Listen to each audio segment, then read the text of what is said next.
For a little while now, I've been on the lookout for this specific hat. It is a 90s vintage logo athletics hat, the Proline series. And this is one of the more popular hats that's difficult to come across. And if you do find one and it's in good condition, you're gonna be paying top dollar for it. For me, I found this one, I made an offer, and I was able to get it at a very good deal.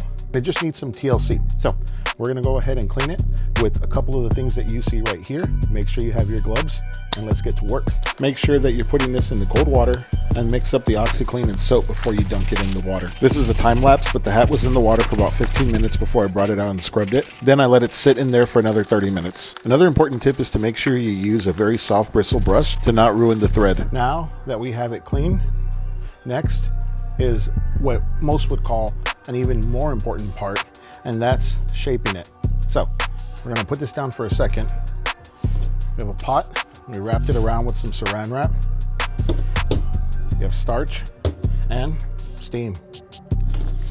Something I forgot to mention is that before we started this next process, I placed the hat in front of a fan to prevent any bleed and to make sure it was completely dry before we moved on to brushing it and cutting off any loose threads. Next, what we're gonna do is use our steamer.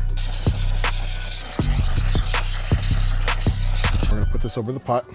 Once the hat is secure, we're gonna move on to steaming the outside now. Keep in mind this is the first time that I've actually gone through this full process. I think I did a great job up into this process. I should have let it steam slightly longer, but the hat still has some great shape. So now we're moving on to starching it. It's very important that you cover the bill of the hat. And after you spray the starch, make sure you use a plastic bag to dap around it so that you get any excess. We're gonna give it a couple of more sprays, and then we're gonna dap around it with the plastic bag one more time. Now we're gonna bring it into dry, and look at the way this came out. Let's check out the before and after. Here's the before, and here's the after. Save this video for the next time you need to clean your hat.